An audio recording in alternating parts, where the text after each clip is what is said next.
የምጠባበቀው ያ ንጉሥ ተስፋው ተፈጽሞ ሲመለስ በክብር ሲመጣ ከሰማይ እደሰታለሁ ፊቱን ሳይ የምጠባበቀው ያ ንጉሥ ተስፋው ተፈጽሞ ሲመለስ በክብር ሲመጣ ከሰማይ እደሰታለሁ ፊቱን ሳይ የጠዋት ማታ የዕለት ተግባሬ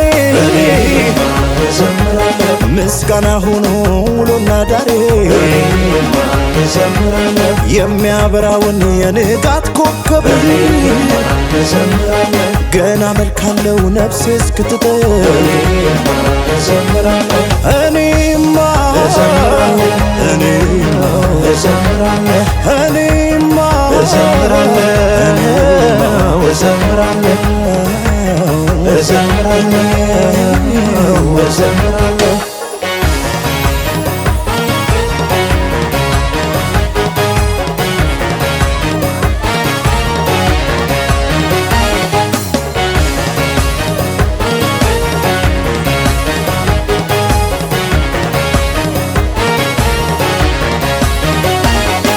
ስጋና መንፈሴ የማይጣልበት የተሰበረ ልብ የማይገኝበት ተድላና ፍስሐ ሰላም የሞላበት ናፈቀኝ ሀገሬ ስቄ የምኖርበት በክብር ጫፍ በክብር ማማ በኢየሩሳሌም ቅድስ ከተማ በበጉ ብርሃን ድምቅ ብዬ እዘምራለሁ ተመስገን ብዬ እኔማ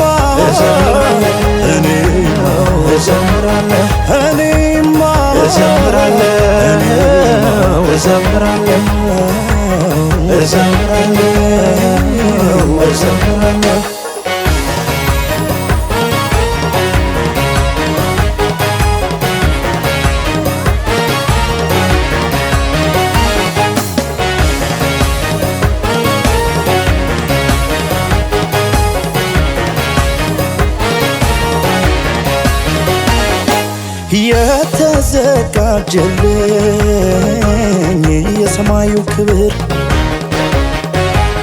ካላፊ ጋር ከቶ ቃል ነው የምንሄደው።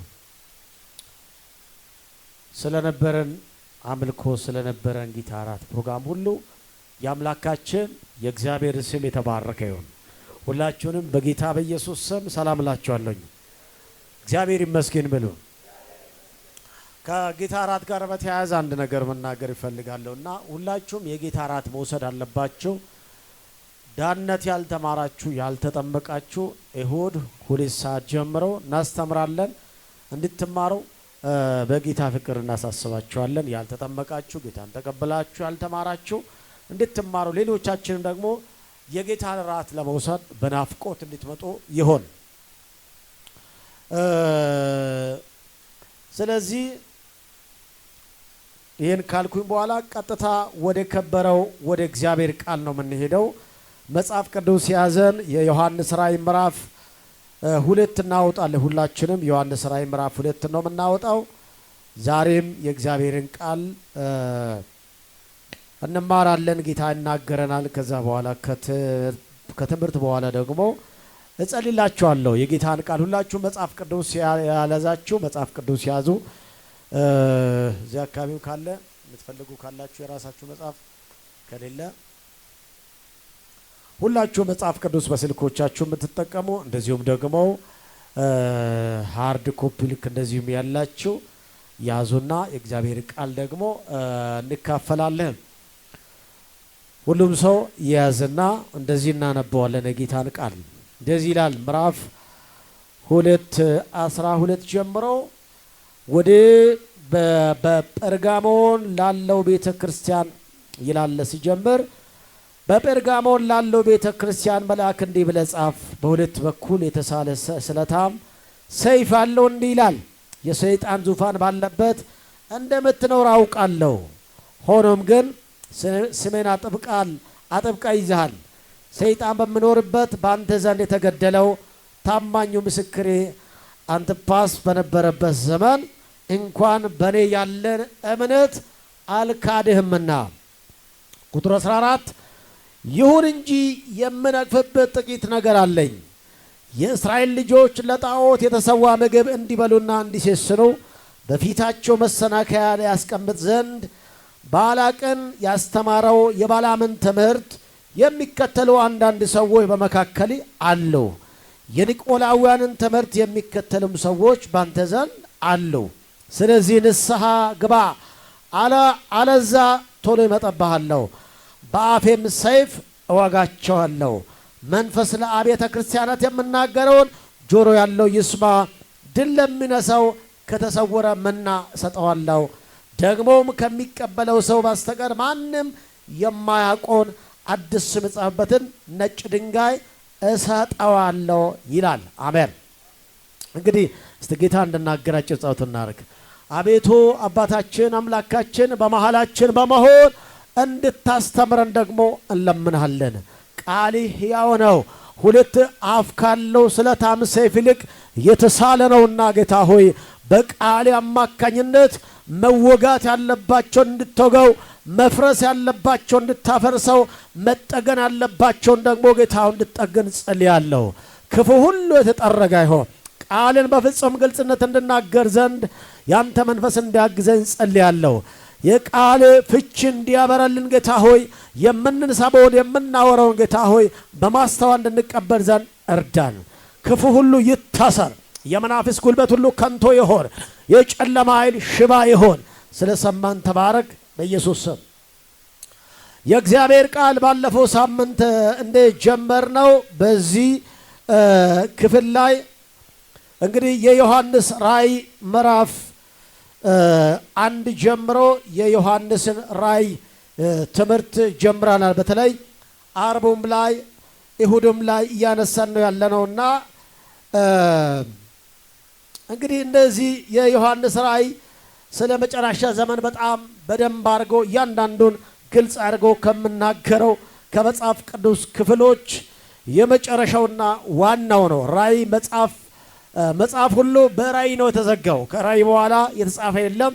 ስለዚህ ዘግቶታልና ስለ መጨረሻው ዘመን በደንብ አድርጎ ከሚያስተምሩ የመጽሐፍ ቅዱስ ሙሉ ለሙሉ ማለት በሚቻልበት ደረጃ የሚያስተምር የእግዚአብሔር ቃል ነውና ይህን መጽሐፍ ቅዱስ ቢያንስ ባለፉት ከ6 ሳምንት በላይ ጊዜ እየፈጀብን ነው ያለው። በተለይ ስለ 7ቱ አብያተ ክርስቲያናት የምንማረው ባለፈው ስለ አንዲት ቤተ ክርስቲያን ማነው ስለ ኤፌሶን ቤተ ክርስቲያን አንስተን ነው የጨረሰነው። ቀጥሎ ደግሞ አርቡ ላይ ደግሞ ስለ ሰምርኔስ ቤተ ክርስቲያን አየን። ቀጥሎ ደግሞ ሳምንት ደግሞ የጀመርነው ጴርጋሞን ቤተ ክርስቲያን ስለ ጴርጋሞን ቤተ ክርስቲያን ነው ዛሬ ሳምንት የጀመርነው እና ለማስታወስ ያህል ኤፌሶን ቤተ ክርስቲያን ከ30 ዓመተ ምህረት እስከ 100 ዓመተ ምህረት ያለውን ጊዜ የምትሸፍን ሲሆን ኤፌሶን ማለት የተወደደች ማለት ነውና ሁለተኛው የሰርምኔስ ቤተ ክርስቲያን ስንመለከት ሰርምኔስ ማለት ከርቤ መራራ ማለት ነውና ስለዚህ ከ100 ዓመተ ምህረት እስከ 113 ያለውን ጊዜ የምታሳየን ቤተ ክርስቲያን ነው። እንደዚሁም ሶስተኛ ቤተ ክርስቲያን እንደዚሁም ደግሞ ጴርጋሞን ቤተ ክርስቲያን ሶስተኛ ጴርጋሞን ቤተ ክርስቲያን ደግሞ ከ313 ዓመተ ምህረት እስከ 451 ዓመተ ምህረት ድረስ ያለውን ጊዜ የምትወክል ቤተ ክርስቲያን ነችና እቺ ቤተ ክርስቲያን እንግዲህ የሮም ቄሳር የሆነው ንጉስ ኮንስታንቲን ከመጠበት ጊዜ ጀምሮ ያለውን ጊዜ ነው የሚያሳየው። በዚህ በመጽሐፍ ላይ የምንመለከተው ጴርጋሞን ጊዜ ላይ ባለፈው እንዳየነው የስደት አልነበረም። ሰርምኔስ ቤተክርስቲያን ላይ ስደት ነበር፣ ከባድ ስደት የነበረበት ጊዜ ነበረና በጣም ለ200 ዓመታት በዚህኛው ቤተክርስቲያን ላይ ክርስቲያዊ መሪዎች የመጡበት ክርስትና ትንሽ እርፍ ያለችበት ጊዜ ነው ያየ ነው እና ዛሬ በምንቀጥለው ባለፈው ሳምንት ስለ ጴርጋሞን ቤተክርስቲያን ጴርጋሞን ማለት የስሙ ትርጉም አንደኛው ከፍታ ማለት ነው። ሁለተኛ ትርጉም ደግሞ ለሁለት የተዳረች ማለት ነው። ጋብቻ የሚለው ትርጉም ይሰጠዋል። ለሁለት የተዳረች ማለት ነውና ለእግዚአብሔርም ለመንግስትም የተዳረች እንደሆነ የሚያሳይበት ነውና ስለዚህ ቀጥታ ጋብቻ የሚል ትርጉም ይሰጣል ለዚህ ቤተ ክርስቲያን። ለምን ካለን የጴርጋሞን ቤተ ክርስቲያን በጣም የምታመቻመች ቤተ ክርስቲያን ነበረች።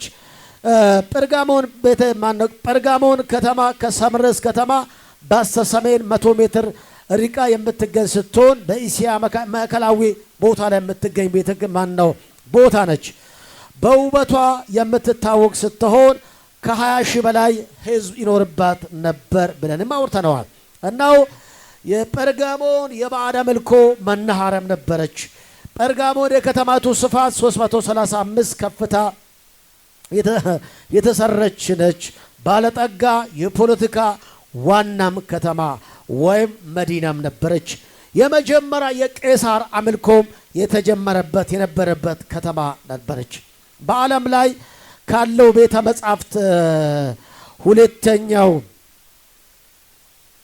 በዓለም ላይ ሁለተኛ ትልቁ ቤተ መጻሕፍት የነበረባት 200 ሺህ ቤተ መጻሕፍት የነበረበት ከተማም እንደነበረች አይተናል። ሌላኛው የሰይጣን ዙፋን ባለበት የሚለውን የዙስ አምልኮ የሚል ዙስ የሚባል የሚመለክ አማልክት እንደነበረው ከዚህ የተነሳች ቤተ ክርስቲያን የጣዖት አምልኮ ባለበት የጣዖት ግብዣ ባለበት አጋንንት በሰፈረበት በዚህ ከተማ ታማኝነቷን የጠበቀች ቤተ ክርስቲያን እንደነበረች ደግሞ አየን። አማልክቶችንም ደግሞ ለማስታወስ ያህል አንዳንድ አማልክቶችን አየነው። ዙስ አማልክት የነበረበትን ዙስ ማለት ኃያል ብሎ ደግሞ የሚያመልክ የሰማይ ሁሉ ኃያል አምላክ ነው ብሎ የሚያመልኩት በግሪክ አውራ እና ክሮኖስና ሪያ የተባሉ ልጆች ያሉት ሲሆን በግሪክ የሚፈራ በጣም እንደ ጁፒተር ብሎ ደግሞ የሚጠሩት አማልክት እንደሆነ በመብረቅ ይማታል ተብሎም ደግሞ እንደሚመለክ አይተነዋል። ቀጥለው ሁለተኛ ያየነው አማልክት ዲዮሴስ የሚባለው የሰካራሞች አምላክ የሚለውንም አይተነዋል። የሰካራሞች አምላክ፣ የወይን ጠጅ አምላክ፣ የጭፈራ አምላክ፣ የፈለጉትን የሚያደርጉበት አምላክ። ሌላ የትራጅን የሮም ቄሳር አምልኮንም አይተነዋል እና የመሳሰሉ ነገሮችን ስላየን ብዙ እዚህ ላይ አልቆይበትም። የዛሬውም ሰፊ ሰዓት የምንወስድበት ትምህርት ስለሆነ እቺ ቤተ ክርስቲያን የእግዚአብሔርን ስም የጠበቀች ቤተ ክርስቲያን እንደሆነች በደንብ አየን። ባለፈው የእግዚአብሔርን ሰይጣን ዙፋን ባለበት አምልኮ ባለበት የመድኃኒት አምላክ መድኃኒት አለበት ተብሎ የመድኃኒት አምላክ ተብሎ ስመለክ እስክሌፔስ የሚባለው የመድኃኒት አምላክ ተብሎ የሚመለክ ዙስ ተብሎ ደግሞ አማልክት አምላክ ተብሎ የሚመለክ አምልኮ ባለበት በብዙ መልኩ ደግሞ በእንደዚህ ሁኔታ ውስጥ ሆኖ ግን የእግዚአብሔርን ስም ያልካደች ቤተ ክርስቲያን። አሜን። እስቲ ጮክ ብላችሁ አሜን በሉ። ገና ከጅምሩ አትርከማው ስጩና አሜን በሉ እንጂ። አዎ የእግዚአብሔርን ስም የጠበቀች ምን ነበረች? ቤተ ክርስቲያን ነበረች። እንግዲህ ልብ በሉ፣ ስሙ በማይጠራበት ክርስቲያን መሆን ወንጀል በተባለበት መጽሐፍ ቅዱስ ይዞ መገኘት ወንጀል ተብሎ ክርስቲያን ከሆነ አውሬ በሚበለበት ለአውሬ አሳልፎ በሚሰጡበት ለእስራት፣ ለሞት፣ ለልዩ ልዩ እንግልት በሚዳርጉበት በዚህ ሁኔታ ግን የእግዚአብሔርን ስም የጠበቀች ነበረች። አሜን። ሁለተኛው እቺ ቤተ ክርስቲያን ሃይማኖቴን የጠበቅሽ ይላል። ሃይማኖቷን የጠበቀች የእግዚአብሔርን ሃይማኖት እምነት የጠበቀች በኔ ያለውን እምነት አልካድህምና ይላል እግዚአብሔር። ሃሌሉያ። እግዚአብሔር በዚህ ይባርከን። አሁን ዛሬ ምቾት ባለበት እንኳን እግዚአብሔርን ስም ለመጠበቅ ከጌታ ጋር ለመኖር አቅቶናል። ምቾቱ ይሁን ድህነቱ ይሁን መከራ ይሁን ብቻ ከባድ ነው። አንዳንዶች ባለፈው እንዳልኳቸው ክርስቲያን መሆኔን ጌታ መሆኔን ስላላወቁልኝ አመሰግናለሁ የምንል ሰዎች ያለንበት አገር ላይ ነው ያለነው። አሁን ክርስትናን እንኳን ለመኖር ተብሎ ሰው ሽፍንፍን አድርጎ በሚኖርበት በዚህ ዛሬ ነፃነቱ ያለበት አገር ዘመን ላይ ያለን ሆነን እንኳን የጌታ ስም ለመጥራት አምላክን ለማምለክ እንኳን በጣም ሌዚ ሆነናል። እግዚአብሔር ከዚህ አዙሪት ያውጣን። አሜን በሉ እንጂ። እንደውም ምን አለ አንቲጳስ በተገደለበት ይላል። በዚህኛው በእናንተ ትርጉም አይልም ወረድ ብሎ ይላል ሰሜን አጥብቃ ይዛል ሰይጣን በሚኖርበት በዚህ ከተማ የተገደለው ታማኙ ምስክሬ አንቲጳስ በነበረበት ዘመን በኔ ያለ እምነት አልካደምና። አንቲጳስ የነበረበት ዘመን አንቲጳስ አጋንንት ያስወጣ ነበርና የሱ ወንጀል ተብሎ የተፈረጀበት አንቲጳስን የሱ ጥፋት ተባለበት። ምክንያቱ ምንድነው? ጴርጋሞን ላይ የጴርጋሞን ቢሾፕ ነው። በጣም አገልጋይ ነው። ታዋቂ ሰው ነው። እንደ ፖሊካርፕ እንደ ማን ነው የሐዋርያው አንድ ደቀ መዝሙር የነበረ ሰው ነው ይባላል። እና ይሄ ሰው በጣም ታዋቂ ሰው ነው። የዚህ ሰው ጥፋት ብለው ያዙ ምንድነው? አጋንንት ታወጣለህ አለው። አሜን። አማልክቶቻችን ያበሳጫሉ። ይበሳጩ እንጂ ጌታ ይባረክ። እኛ የጌታን ስም ካልካደንና ስሙን ካከበርነው አጋንንት እኮ ይበሳጫል። ይህ ሰው አጋንንት ያወጣል አማልክቶቻችን ያበሳጫል የሚል ብሎ ነው የከሱት አንቲጳስን። አሁን እኛ ምን ከሰሰው ሰርቃል እንዲህ አጥፍቷል ወንጀል ሰርቷል ብለን ምን ከሰሰው ያምናለሁ። ዛሬ እንዲህ ሰርቷል አጋንንት አወጣ ረበሸን አንጫጫ ብለው አይደለም እኮ። እና ታዲያ አጋንንት ህዝብ አማልክቶቻቸውን ያበሳጫል ብለው ሪፖርት ወደ መንግስት አቀረቡትና ከዛ ተመለስ ወደ እናቴ ሃይማኖት አለበለዚያ አሉትና ማስጠንቀቂያ ሲሰጠው አልመለስም አለው። ጌታ ይባረክ። አልመለስም። እስቲ አልመለስም በሉ። አልመለስም ወደ እናት። አሁን በእኛ ሀገር ላይ እኮ ወደ እናቴ ሃይማኖት የትኛው ነው እናት ሃይማኖት? አይገበኝም። እኔ እናት ሃይማኖት የሚባል እኔ አላውቀውም። ማለታቸው ወደ ኦርቶዶክስ ሃይማኖት ተመለሱ እንደ ማለት ነው። እናት አይደላችም። የእናት ሃይማኖት እንዲህ ነው። ወደ እናቴ ወደ ነበርክበት ተመለስ። እንዴት ይመለሳለሁ? ከጌታ ውጪ ሃይማኖት የለም። እኔ ያመንኩት ጌታ የሰማይና የምድር ጌታ ነው። እሱን ክጄ አልመለስም በሚል ግግም አለ። አሜን። እስቲ ግግም አለ። ዛሬ እንደዚህ አይነት ነገር አይደለም። እንኳን ከረሜላ ብቀር ብለን እንኳን ጌታን እንክደዋለን። ከረሜላና ወይ ጌታ ብለን እንክደዋለን ጌታ እችንና እችን ብንል እንኳን እንክደዋለን ጌታ። አሁን ዛሬ ዘመን በትንሹ ነው ሰው የሚሄደው ወደ ዓለም የሚሄደው በትንሹ እና ባላላ አለበለዚያ ትገደላለህ ብለው አረ በገደሉ እንኳን አለና እምቢ አላቸውና በአሰቃቂ ሞት ነው የገደሉት።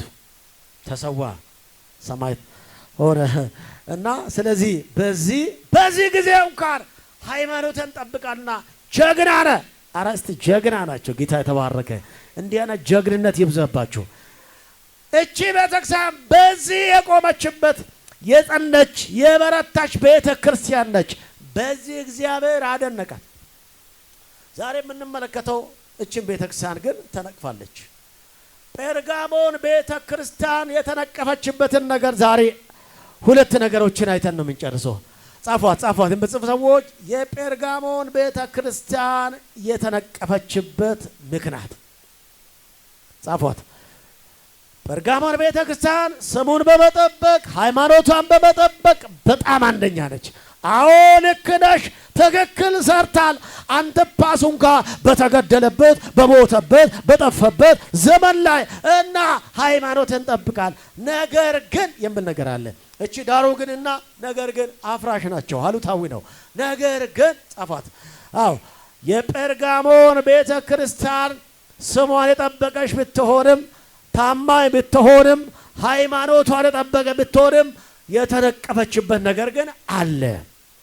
እቺን ነቀፋ ዛሬ የምናነሳና ሁለት ነገሮችን ብቻ አንስተን የምንጨርሰው የጴርጋሞን ቤተ ክርስቲያን የተነቀፈችበት ምክንያት 14 15 እስተናንበቦ ይሁን እንጂ ይላል። ይሁን እንጂ ወይም ዳሩ ግን ነገር ግን የሚለውን የምታነሱት ይሁን እንጂ ነገር ግን እስቲ ምን ይላል? 14 15 ይሁን እንጂ የምነቅፍበት ጥቂት ነገር አለኝ።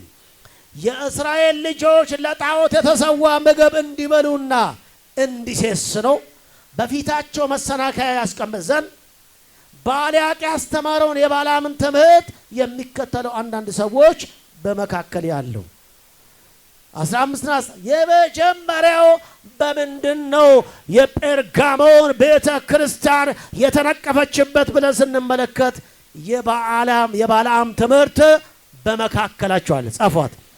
የባላም ትምህርት በመካከላቸው ስለገባ ነው የተነቀፈችበት። የባላም ትምህርት ይመጣበታለሁ። ምንድነው ባላም ትምህርቱ ምንድነው?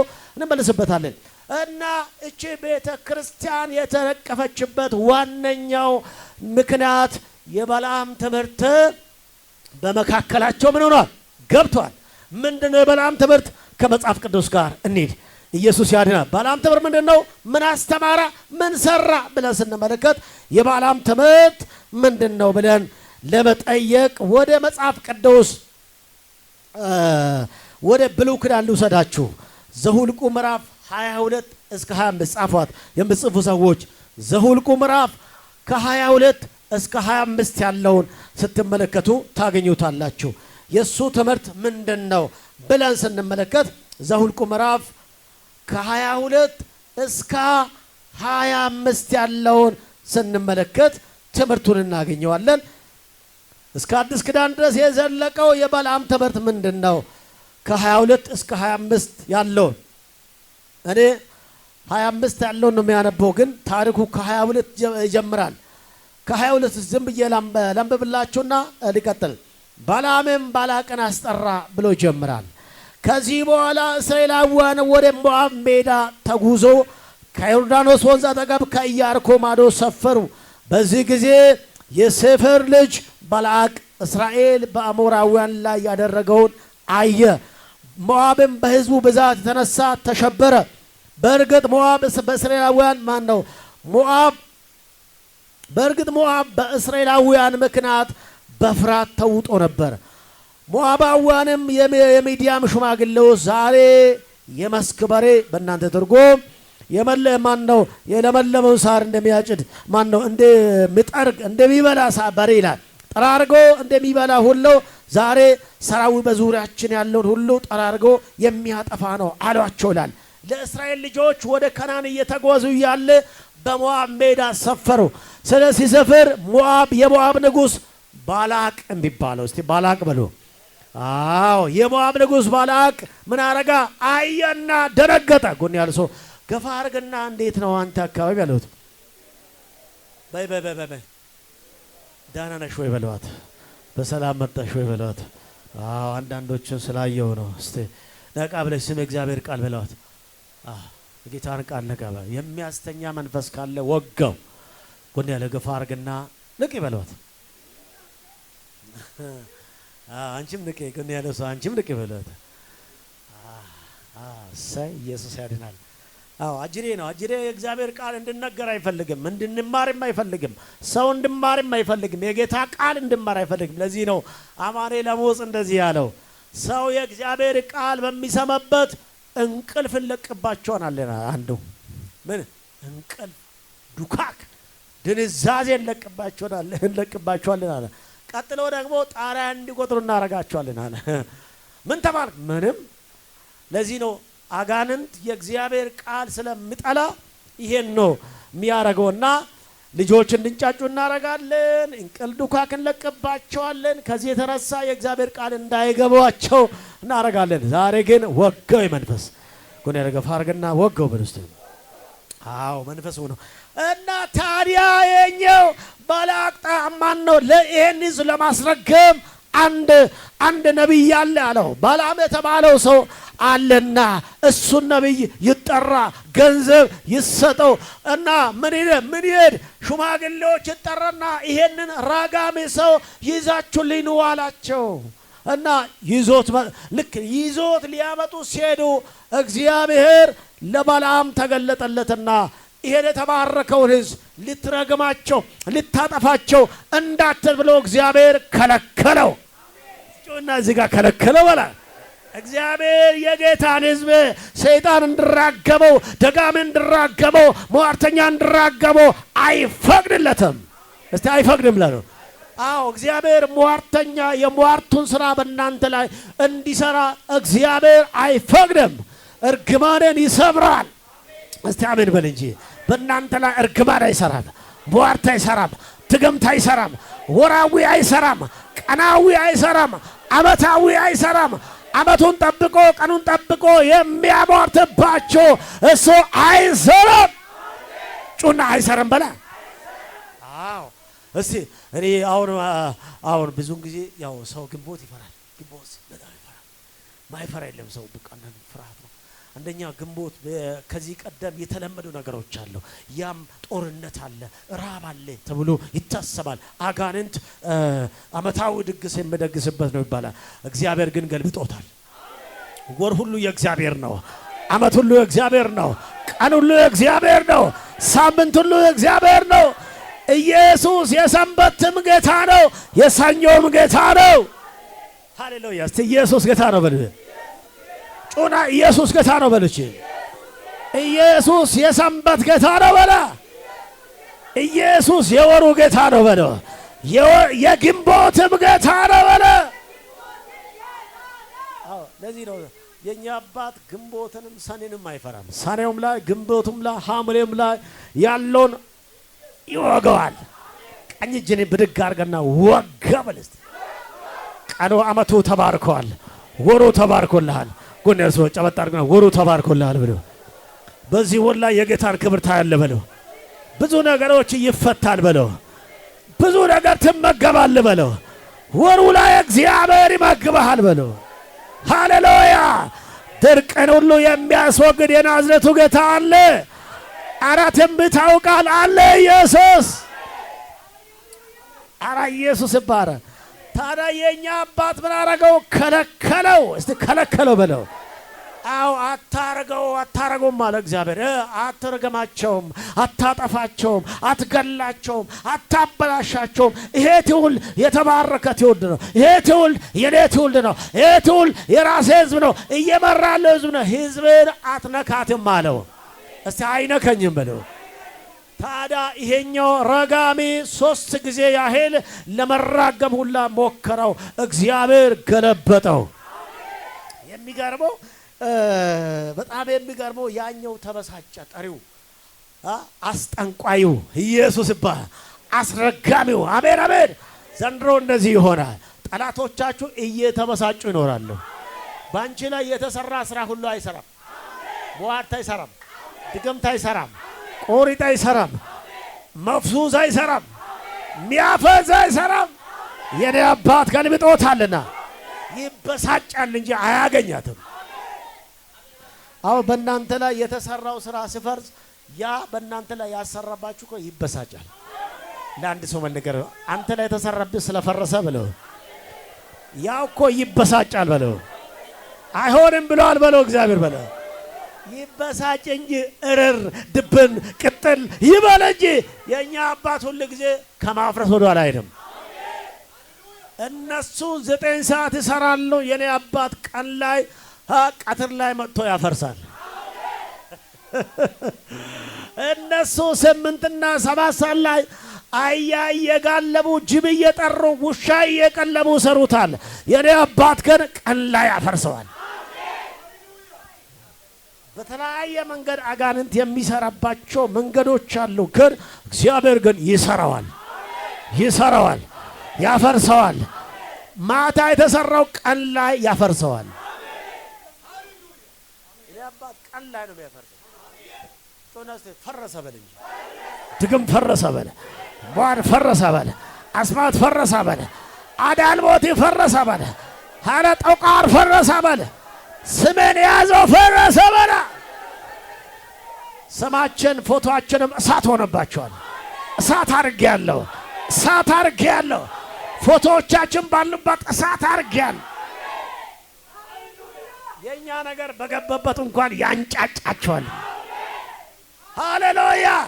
ይኸውልህ የኛ እንኳን በእኛ ጨርቅ ሊያሰራ ሃሌሉያ፣ በአንቺ ልብስ ላይ ሊያሰራ አይደለም፣ እሱ ልብሶ ራሱ በገባበት ያንጫጫዋል።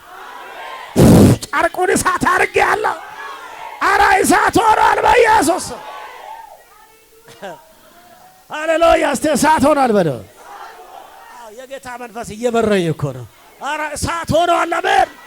ለምን ካልኩ ሟርቱን የሚያፈርስ ጌታ በሳይዋ ያለ። አዎ ሟርተኛ ሁሉ ጊዜ ልፋቱ አይቀሬ ነው፣ ግን ይለፋል፣ ከንቱ ነው። ስንት ጊዜ ተሟርቶብናል፣ ስንት ተደግሞብናል፣ ግን እኛ ዛሬም አለ በምሕረቱ። ያ ጩኸታም ባሪያ አለ ዛሬም፣ ያ ጩኸታም ነብይ ዛሬም አለ። ጩና ራስን እኔ እኮ አለሁ በል እንጂ ገና ይኖራለሁ በል እንጂ አምላኬ ጀመረው አልጨረስኩም በል እንጂ። ካልጨረስ ታዲያ ምን ይሆናል? ዝም ብለህ አንቺ ዝም ብለህ ብለሽ ነው መሄድ ነው። ጌታ ይባል አታካብድ። እሱ ሰይጣንን ስራ ይሰራል። አዎ ልክ ነው። ግን እኛ ደግሞ እሳት አለን። ስንገባ ተቃጠል ብለን ነው ገባ። እንደዚህ ነው። ዝም ብለሽ ይሄ እንትና መንፈሳት በይ። እሺ ያንቺን ጌታ በደንብ አዢው፣ ከጌታ ጋር ኮንታክት አድርጊው። አሜን። ህብረት ፍጠሪው። ከዛስ ስትገቢ ኮልኮሌ መንፈስ እያልሽ በግባት ግብ ስትገቢ ልጅ ዋው ዛሬ ምን ሆኗል እንደው ብለሽ እንደው ሊግባ አልገባ ብለሽ አትግብ ብለሽ ቀድሰሽ ግብ እንጂ ጎን ያልሰው ቀድሰ ግባ ባለው እንጂ። አንድ ናይጄሪያዊ አገልጋይ ነው አሉና ናይጄሪያዊ አገልጋይ ነው። ሰሞኑን ዶሮ አምሮት ነበረ አለውና ያን ሰሞን ዶሮ አምሮኛል ብለዋል። ሁሌ ግን ይደገምበታልና እሱ ላይ ግቢው ላይ ምናምን ከዛ ተሰርቶ ዶሮ ላይ ተሰራበትና እሱ ግን ዶሮ አምሮታል እና ገባ ዶሮ አንድ ዶሮ አጠምዝዞ ወረወሩት። እሱ ደግሞ ብድግ አረጋና ቀድሶ ያው አምሮኝ ነበረ እና ልብለበታል። እንደውም ዶሮ አምሮኝ ነበረና እንኳን አመጣችልኝ። ጌታ ይባረክ። እምነት ኢየሱስ ያድናል። ሃሌሉያ ያድናል፣ ይታደገማል፣ ከጨለማ ያወጣል። ይህንን ሰው እግዚአብሔር ምን አደረገው? ከለከለው። ከለከለው። እግዚአብሔር ዛሬም ይከለክላል፣ ነገ ይከለክላል፣ ተነገ ወዲያ ይከለክላል፣ መጪም ይከለክላል። ሲከለክል ነው ነው። ስለኛ ማይሄዱበት የለም። ማይሄዱበት ጠንቋይ ቤት፣ ማይሄዱበት ሀገር፣ ማይጓዙበት፣ ማይለፉበት የለም እኮ። ግን እኛ ላይ ግን አይሰራም።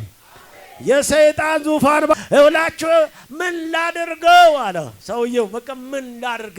ለመባረክ ትእዛዝ ተቀብያለሁ፣ ህዝቡን ባርካቸዋለሁ። ህዝቡ የተባረከ ህዝብ ነው። እናንተ ክፍሎች እስከ መጨረሻ ተነቡ የምታገኙት ነው። ህዝቡን እግዚአብሔር ባርኮታልና የመጨረሻው ቁጥር ማለትም 25 ማን ነው 24 መጨረሻው ላይ ምን ያመሰላችሁ? ቁጥር 20 ላይ ከዚያም ባሊያም አማሌቅን አይቶ ንግግሩን እንዲህ ሲል ጀመረ። አማሌቅ ከህዝቦች የመጀመሪያ ነበር፣ በመጨረሻ ይደበሳል። ቄናውያን አይቶ ይልና የመጨረሻ ንግግር ስናገር ስለ እስራኤል የተናገረውን ብቻ እዚህ ጋር ዝቼ ወደ 25ኛው ላይ አልፈዋለሁ። በዛ አይኑ የተከፈተለት የብኤር ልጅ ቁጥር 24ኛው ላይ በዛ አይኑ የተከፈተለት የብኤር ልጅ የባላም ንግግር ከዚያ ማን ነው? ከዚያ የእግዚአብሔር ቃል የሚሰማ ሁሉን የሚችል አምላክ ራይ የሚያይ ከመሬት የተደፈው አይኖቹ የተከፈቱለት ሰው ንግግር ያዕቆብ ድንኳኖች እስራኤል ማደሪያዎች እንዴት ያማሩ ናቸው። አሜን። እንደ ሸለቆች ወንዝ ዳር እንዳሉ አትክልት ስፍራዎች ተዘርግተዋል፣ በእግዚአብሔር ተተክለዋል።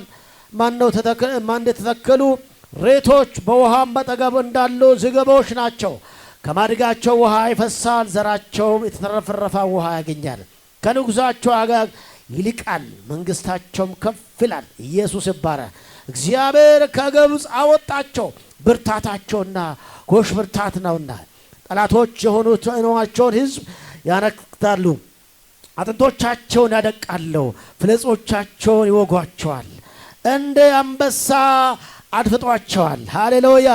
እንደ እንስትም አንበሳ አድብቷቸዋልና ወረደ። ከዛም ባላቅ በባላም ላይ እጅግ ተቆጣ ይላል። ምን ያስቆጣዋል? ምን ያስቆጣዋል? ተቆጣ። ለምን ትባርካቸዋለህ? ለምንስ ትባርካቸዋለህ? እግዚአብሔር ምን ላደርገው? ለመባረክ ትእዛዝ ተቀብያለሁ አለ። ኢየሱስ ያድናል። እግዚአብሔር ባርክ ብሎኛል፣ ምንም ማድረግ አልችልም ካለ በኋላ እንደውም ከቁጥር 16 ላይ የእግዚአብሔር የሕያው አምላክ ቃል የሚሰማ ከልዑል እውቀትን ያገኘው ሁሉን ከሚችለው ራእይ የሚገለጥለት መሬቱ ተደፈው ዓይኖቹ የተገለጡለት ሰው ንግግር አየዋለሁ፣ አሁን ግን አይደለም፣ እመለከተዋለሁ፣ በቅርብ ግን አይደለም። ኮከብ ከያዕቆብ ይወጣል። አሜን። በትረ መንግሥት ከእስራኤል ይነሳል። የሞዓብ ድንኳኖች ሃሌሉያ ስመቱ አየሁ አለ። አሜን። ስለ መጪው ስለ መሲሁም ስለ ኢየሱስ አልፎ ተናገረና አየሁ አለ። ሃሌሉያ። ይህም ብሎ ያዕቆብ ላይ ድግምትን ሟርትን አይሰራም ምናምን ብሎ ጨረሰው። ከደመደመ በኋላ እኔ እኮ አለ ያዘጋጀውልህ ክብር፣ ያዘጋጀውልህ ሽልማት፣ ያዘጋጀውልህ ከፍታ ነበረ፣ አመለጠ አለ። አሁን በደንብ እንሰማ እፈልጋለሁ። እግዚአብሔር የጌታን ሕዝብ ለጠላት አሳልፎ መቼም አይሰጥም፣ ይከለክለዋል። ሃሌሉያ። ግን ምዕራፍ 25ኛው ላይ ግን አንድ ነገር ሆነ። እስቲ አንድ ነገር ሆነ በሉ። የባላም ትምህርት አሁን ነው የምንጀምረው። የመጀመሪያው እርግማን ነበር። ጌታ ምን አደረገው? አፈረሰው። አሁን ግን የባላም ትምህርት አዲስ ኪዳን ላይ የተጠቀሰውን ልብ በሉና ላንብብላችሁ። ምዕራፍ 25 ላይ እንደዚህ አለ። የባላም ትምህርት ባላም እስራኤላውያን በስጥም በነበሩበት ጊዜ ወንዶቹ ከሞዓብ ሴቶች ጋር ማመንዘር ጀመሩ። እነዛም ሴቶች ወደ አምልኮቻቸው መስዋዕት ህዝቡን ጋበዙ። ህዝቡን መስዋዕቱን በላ፣ ለአማልክቱም ሰገደ ይላል። ጉዱ እዚህ ጋር ነው የሚመጣው። አሁን የባላም ትምህርት ነው። አሁን የባላም ተከለከለ። ገንዘቡ እንደው የተዘጋጀለትን አላገኘም ነበርና በኋላ ግን ቀረብ አለው። ማን? ባላቅ ባላምን ቀረብ። ምን ያዘጋጀውልህ ክብር ከፍታ ነበር፣ ገንዘብ ነበር። አዎ አመለጠ። አንድ ምክር ግን ልምክር አለው። ምክሩ የፈረሰ አይሆን። በደንብ እንድሰሙ ፈልጎች ነች የባላም ትምህርት። አንድ ምክር ግን ልምከር አለ። እሺ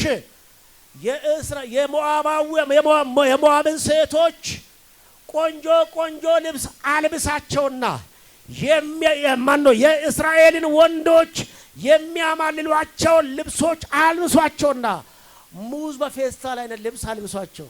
በኔ ነው እንዴ ነው ሙዝ በፌስታል ታውቁታላችሁ?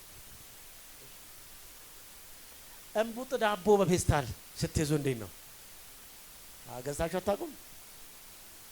እሺ እናንተ ጋር የለም። እሺ ዳቦ አሁን በከተማችን ያለው ዳቦ ስትይዙ እንዴት ነው? ያሳየዋል አያሳየውም?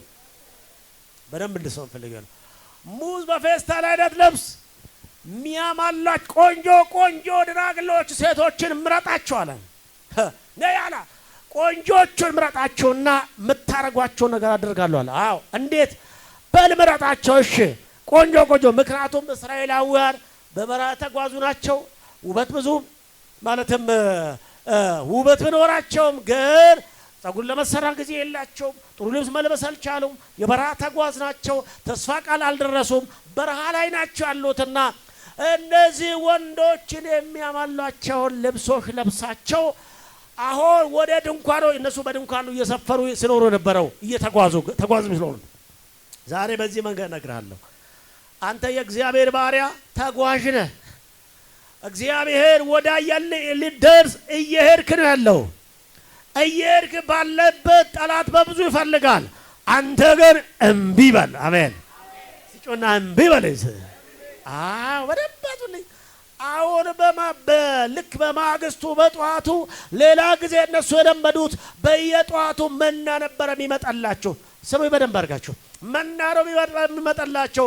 አሁን ግን ቆንጆ ቆንጆ ልብስ የለበሱ በማግስቱ ማለዳ ስነሱ ከእንቅልፋቸው ስነሱ ስነቁ ቆንጆ ቆንጆ ልብስ የለበሱ ሴቶች በድንኳኑ ደጃፍ ላይ ቁጭ ብለው ቆመዋል። ዋው አሉና ያንዳንዱ የእስራኤል ወንድ አንዳንድ እየወሰዱ ማመንዘር ጀመሩ። ይሄ ትምህርት የማን ነው? የበለዓም ትምህርት ነው። እንዲያደር አድርጋቸዋል ብሎ መከረው። ይሄኛው የተከለከለው ባለዓም ነው። ሰይጣን በድግምቱ በመዋርቱ በተለያየ ነገር ሲያቅተን በሌላ ነው የሚመጣው። ንቀበት፣ እስቲ ንቀበት በለው። አችን በደምብ አሁን ሰይጣን ብላችሁ ልክ ያን ካደረገ በኋላ እያንዳንዱ አንዳንድ ምክንያቱም የሚያታሏቸው የሚያማሏቸው ቆንጆ ሴቶች ምርጥ ሴቶች ጸጉራቸው ሹሩባቸው ጡታቸው ሰይጣን ሰውን ለማታለል የሚሰራው ሴራ አድርጎ እያንዳንዱ አንዳንድ እያስገባ ማመንዘር ጀመረ። እነዛ ሴቶች ደግሞ ወደ ግብዣቸው ለጣዖት ወደ ተሰዋው ምግባቸው እስራኤላውያንን ጋበዙ። ይሄው ከየትም መላመጣም ከዚህ ክፍል ነው። አይልም 25ኛው ምዕራፍ ላይ ካን እስራኤላውያን በሰጠም በነበሩበት ጊዜ ወንዶች ከሞዓብ ሴቶች ጋር ምን አረጉላል? ማመንዘር ጀመሩ። ጎን ያለ ሰው ያዝና ማመንዘር ጀመሩ በለ። እንድታዩ ነው። ምን ማድረግ ጀመሩ? ማመንዘር ጀመሩ ይላል። ከማጋር ከሞዓብ ሴቶች ጋር የእስራኤል ሴቶች ማለት ነው። እንዲገባችሁ ጴንጤ ከአሕዛብ ጋር ማመንዘር ማለት ነው። ልክ እንደዚህ ማመንዘር ጀመሩልና ከዛ በኋላ ሴቶች ጋር ጀመሩ። እነዛም ሴቶች ይላል ምን አረጉ? ወደ ምኖቻቸው ወደ አማልክቶቻቸው መስዋዕት ህዝቡን ጋበዙ። ግብዣው ተመታዩ ወደዛ። ምክንያቱም ተጨማልቋል፣ ወርቋል፣ ዝሙትስ ወርቋል። አሁን ለመሄድ የሚከለክል አለ ወይ? እሻው በዝሙት ወደቀ። አንዳንድ ይዞ ገባ እያንዳንዱ። አሁንስ እንደው ግብዣ ጋር መሄድ ይቀራል። ሰው ሲወርቅ የማይሄድበት የለም። እግዚአብሔር ከውድቀት ይጠብቃል።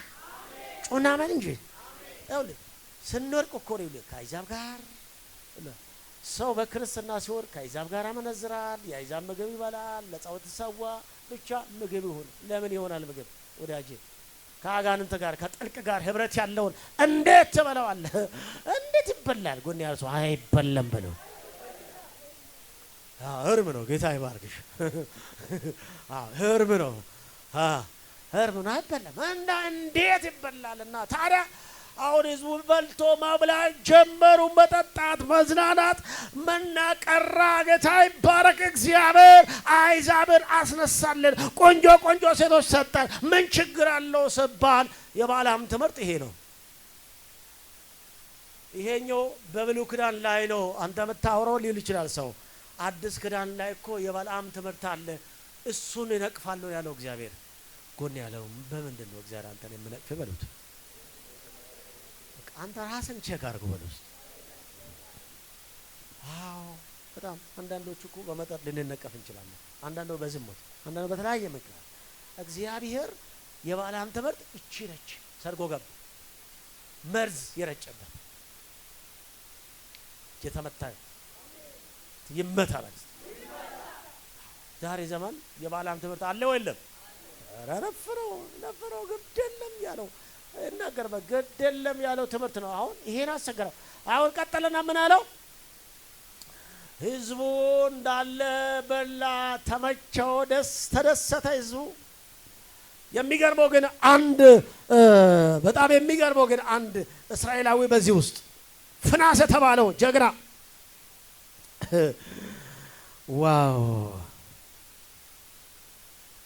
ዋው ፍናስ ከዚያም ምዕራፍ 31 ላይ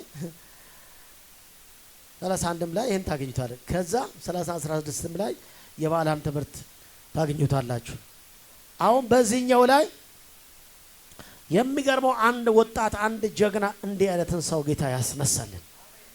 አንድ ፍናስ የተባለው ጀግና ሰው ምን ያደረጉ መሰላችሁ? በጣም የሚገርመው ፍናስ ያደረገውን አንዱ ከእስራኤል ሴት ጋር ድንኳን ይዞ ገባና ተጣብቆ እያለ ዝሙት እያደረገ ነው። ሁለቱንም በጦር አላቸው። ተናዶ ገብቶ ማለት በቤተ መቅደስ በእግዚአብሔር ሕዝብ ላይ ይሄ ማመንዘር አይሆንም አለና ሁለቱን በጦር ወጋው። ሲወጋ የእግዚአብሔር ቁጣ በረደ ይላል። አሜን።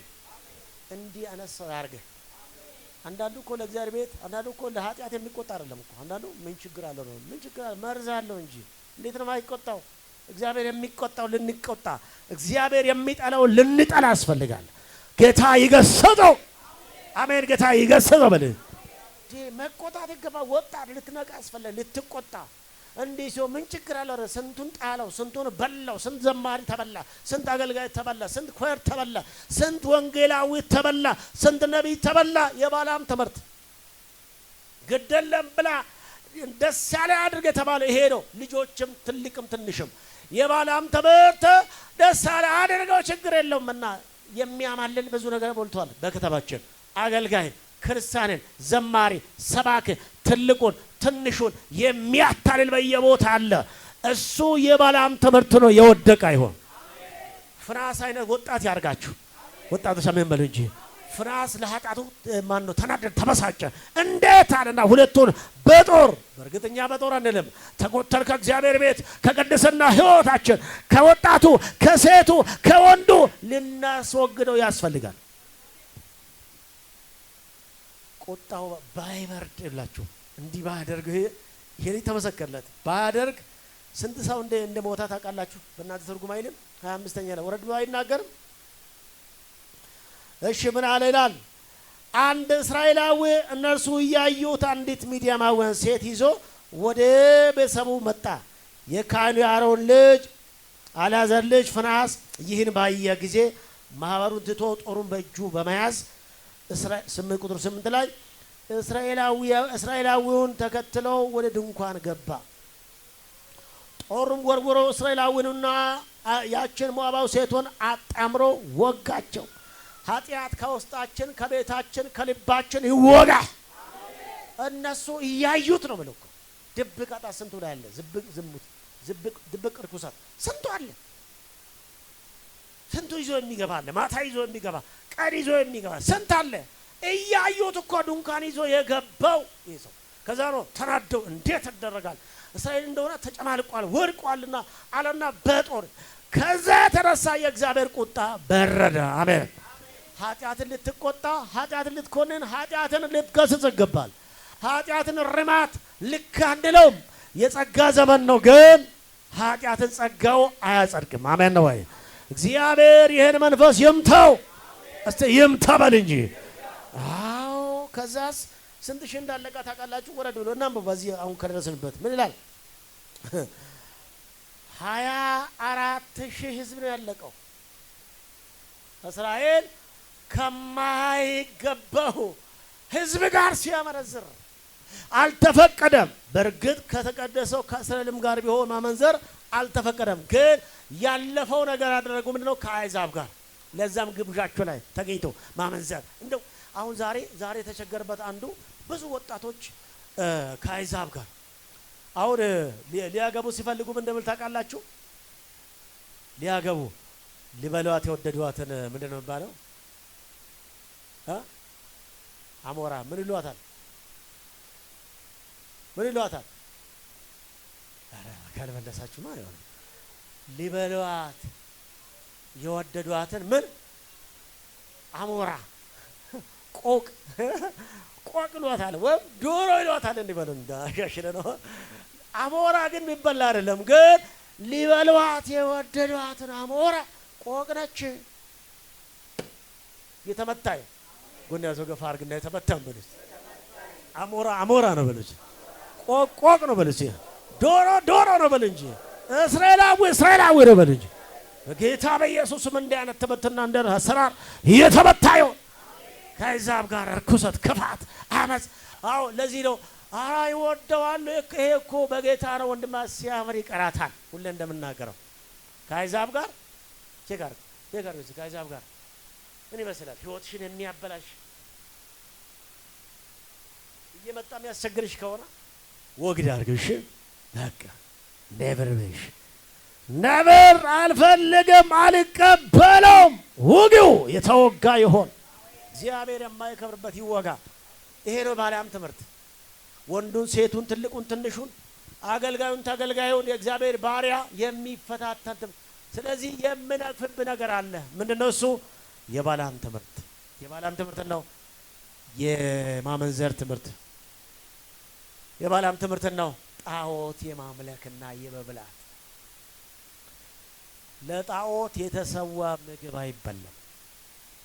ስንቶች ትበላላችሁ? ከአጋንንት ጋር ህብረት ያለው አይበላም። ወዳታለሁ ጓደኛዬ ነች አይበላም። ጎን ያለ ሰው አይበላም። እነዚህ ጋር ለሱ ለጂኒ የሰውትን የታረደው ለጂኒ ያ የተጠራበት ስም ምንድነው? ጂኒ የተጠራበት። አንተ አውሊያ ና 7 ሰዓት ሆኗል፣ 6 ሰዓት ሆኗል፣ ሌሊት ነው ቀን ነው ና ግባ ውሰደው ይሄን ብለህ ተባለው ምግብ አትብላ። አንበለም ህይወትን ያረክሳል። አረስታ አልበለም በሉ ህይወትን ያረክስ። እቺ ቤተክርስቲያን ተነቀፈችበት በዚህ ትምህርት ተለክፋለች። ወጣቶች ትውልዱ እዚህ አካባቢ ላይ እኛ ቸርች እዚህ ጋር ፕላን ስናደርግ አረሳ የመጀመሪያዎቹ አካባቢ እና ዝሙት ኃጢአት አይደለም የሚሉ የሚያስተምሩ ሰባኮች ነበሩ እዚህ አካባቢ። ዋና ወጣቶች እስከ ፖሊስ ድረስ የደረሰ ጉዳይ ዝሙት ምን አይደለም ሲያስተምሩ ነበር። እዚህው ኃጢአት ዝሙት ዝሙት ኃጢአት አይደለም በሉ አትልም ማለት ለባቸው ኃጢአት ነው አይደለም እንዲህ ያረጉ እዚህው አካባቢ እኮ ነው። እስቲ መፍትሄ አለ በሉ። ሶሉሽን እግዚአብሔር ያመጣ። መፍትሄው ምንድነው ታዲያ? እቺት መፍትሄው ምንድነው ታዲያ? ምንድነው መፍትሄው?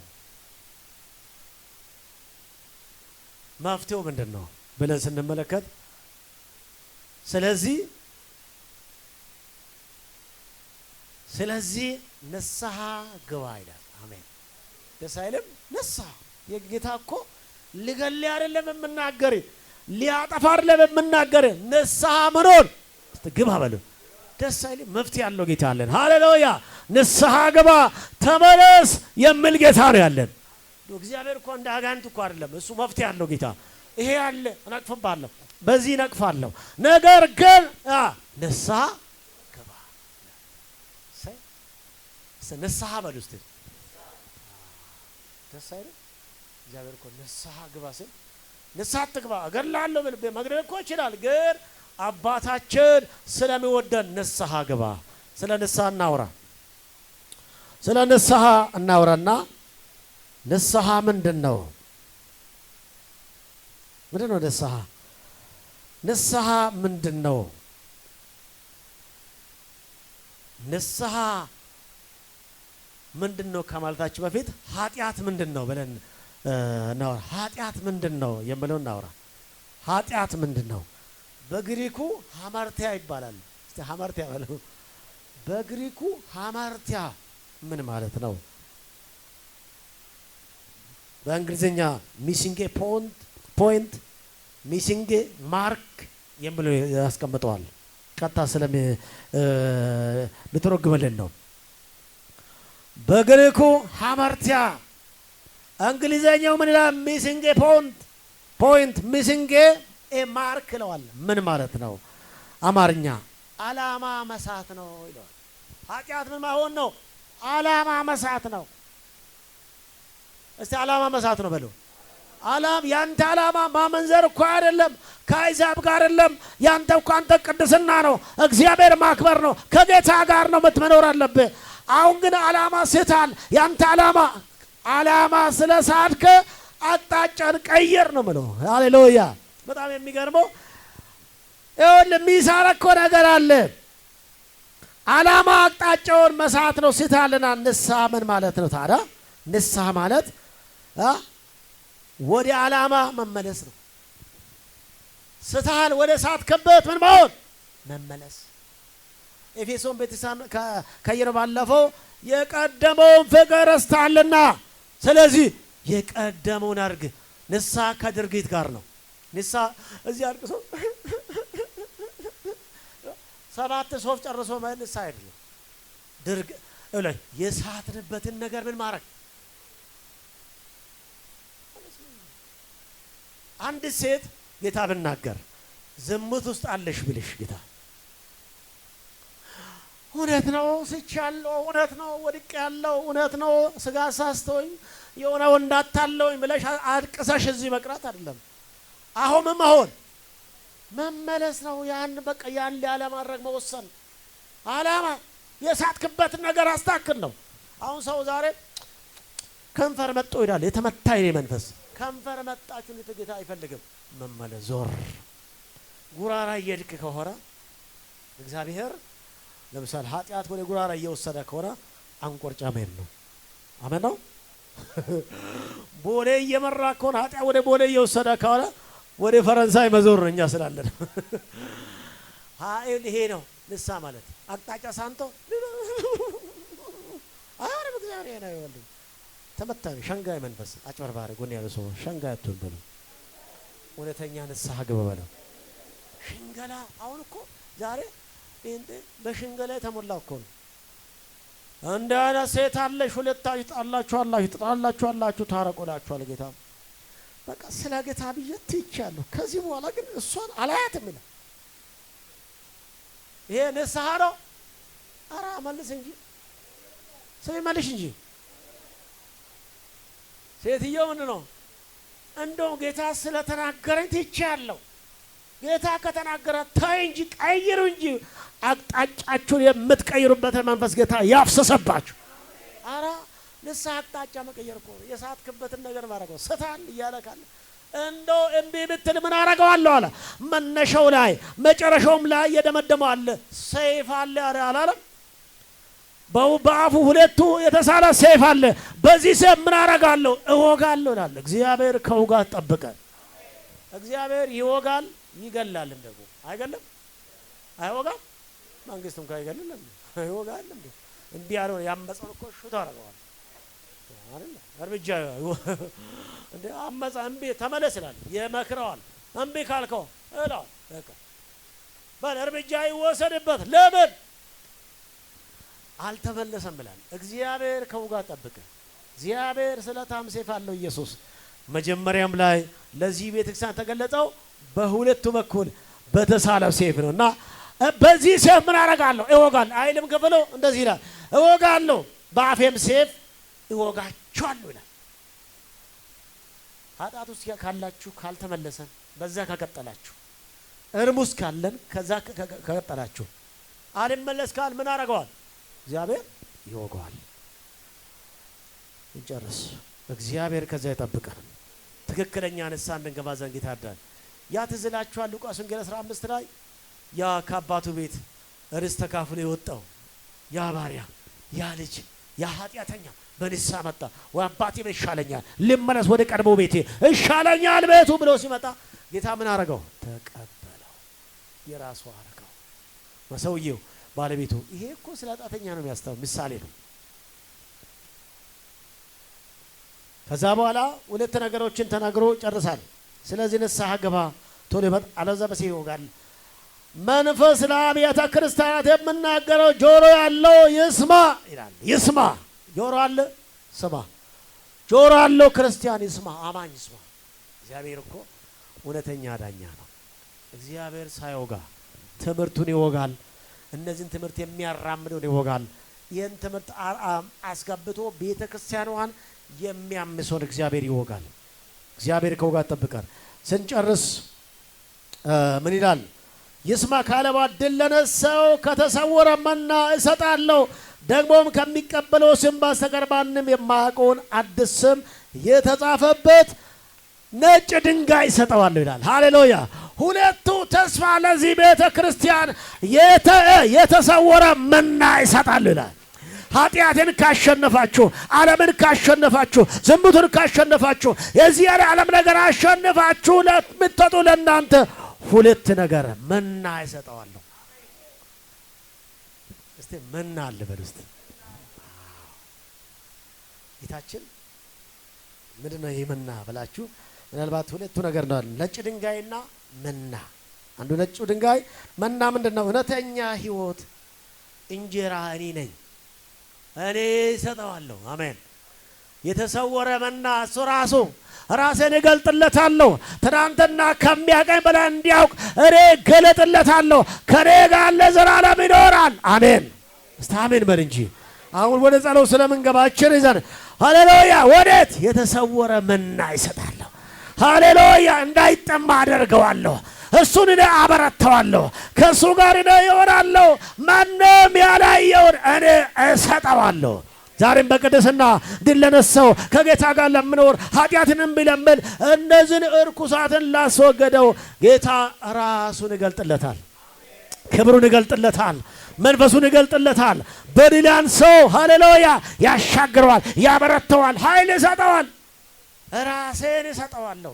ጌታን የበላ ሰው፣ ጌታን ያገኘ ሰው ከጌታ ለዚህ ነው ስናገር እንደዚህ አላቸው።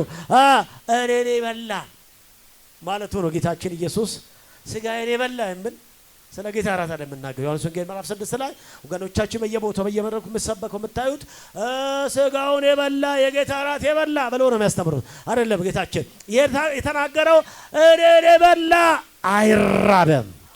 ሃሌሉያ። ከመንፈሴ የሚጠጣ አይጠመም። የጌታ ባሪያ አይጠመም። እግዚአብሔር የተሰወረ መና ይሰጠዋል። ዋው! የሚገርም ነው። የሚገርም ነው። ከሚያቀኝ በላይ ያቀኛል። ራስን ይገልጥለታለሁ ነው ይሄ መና። ራስን ይገልጥለታል። ከዚህ በኋላ እኔና እሱ ማንም ከሚያቀኝ በላይ ከሱ ጋር እነጋገራለሁ፣ እገለጥለታለሁ። ኢየሱስ ጌታ ይባርከን። እቺ ነጭ ድንጋዩን ብቻ ተናግሬ ልጨርስ። በደንብ እንድመገበው ከኔ ጋር የተለየ ህብረት እንዲያደርግ እገለጥለታለሁ። ነጭ ድንጋይ የምለው በጥንት ዘመን በማናቸው ውድድር ድል ያደረገው ላሸነፈው ሰው ስም ተጽፎበት የሚሰጥ ነጭ ድንጋይ ነው እና ከተላለቆች የሚሰጥ በማንኛው ውድድር ላይ አሸንፎ ለወጣው ሰው የሚሰጥ ነጭ ድንጋይ አለው። ስሙ ተጽፎበት ልክ እንደ ክብር እንደ ሽልማት አይነት የሚሰጥ ድንጋይ አለው። ከተላለቆች የሚሰጥ ነውና ያም ደግሞ ለእርሱ የማዕረግ እና ክብር ያስገኘለት ነው። ጌታ የተባረከ። ያ ነጭ ድንጋይ ይሰጣለሁ ስል ብዙውን ጊዜ ማን ነው በግሪክ ፍርድ ቤት አንድ ሰው ለተለያዩ ማን ነው ለተለያዩ ነገሮች የሚሰጡ ይሄ ድንጋይ ምን የሚያደርግ ነው? እንዲያልፍ ይሄ ነጭ ድንጋይ ካለ ያልፋል። ይለፍም እንደ ይለፍ ደብዳቤ የሚያገለግለዋል። ክብር የሆነ ያገለግል። ሌላው ደግሞ ፍርድ ቤት ተካሰው ለተፈረደለት ሰው የሚሰጠው ነው። ልክ እንደዚሁ ለተፈረደለት ሰው ለተፈረደበት ሰው ጥቁር ድንጋይ ይሰጠዋል። ለተፈረደለት ሰው ደግሞ ነጭ ድንጋይ ይሰጠዋል። ድል ማድረግን ማሸነፍን የሚያሳይ ሃሌሉያ። እግዚአብሔር ክብር ያጎናጽፋል። ባላችሁበት ቆሙልኝ። ኢየሱስ የተባረከ ይሁን። ዋው!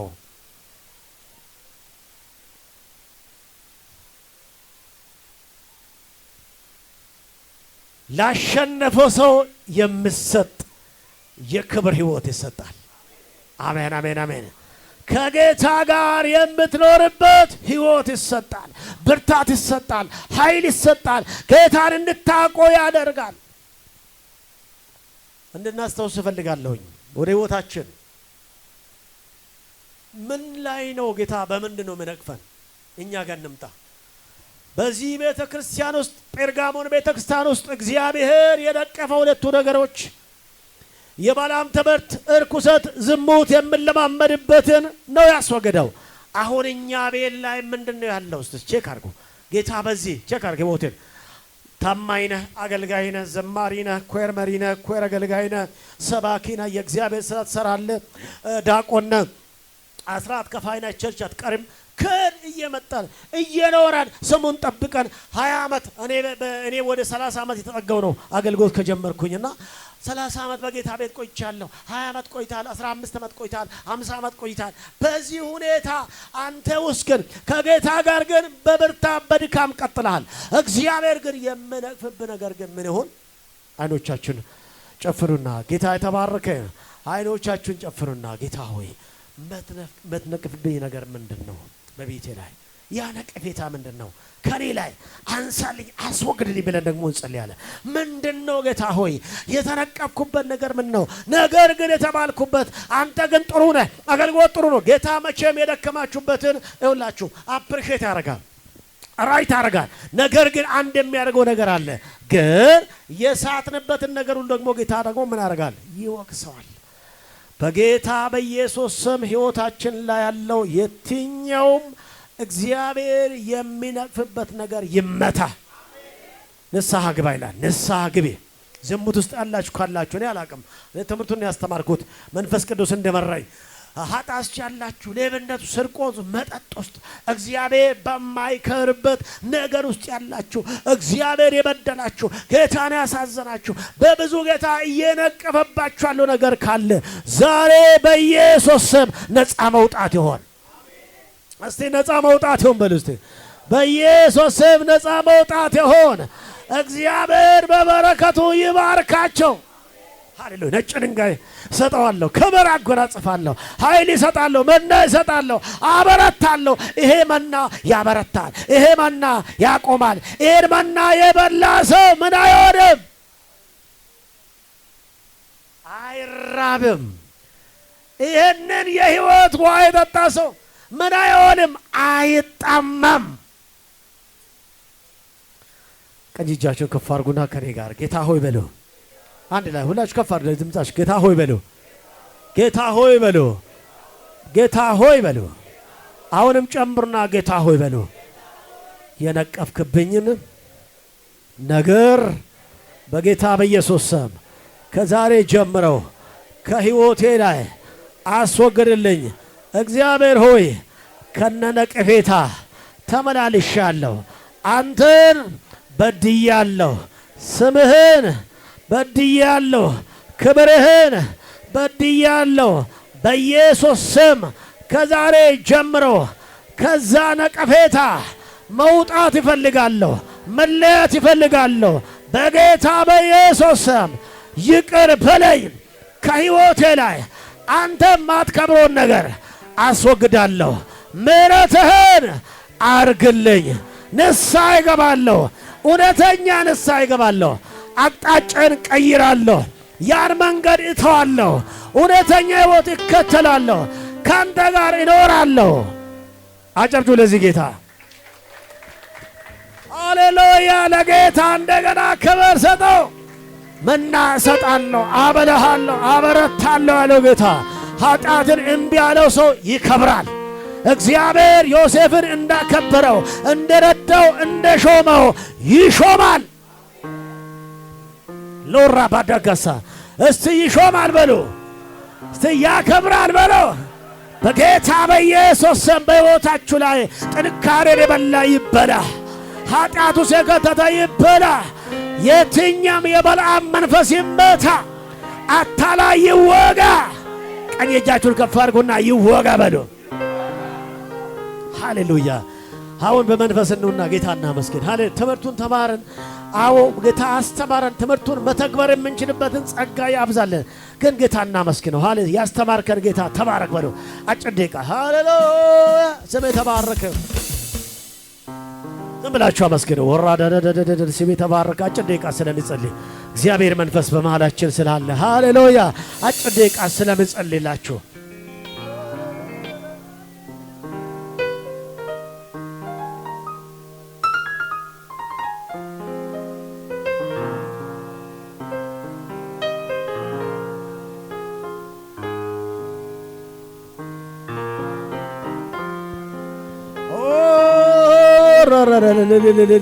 ስሜ ተባረከ። ልጸልላችኋለሁ። ሃሌሉያ!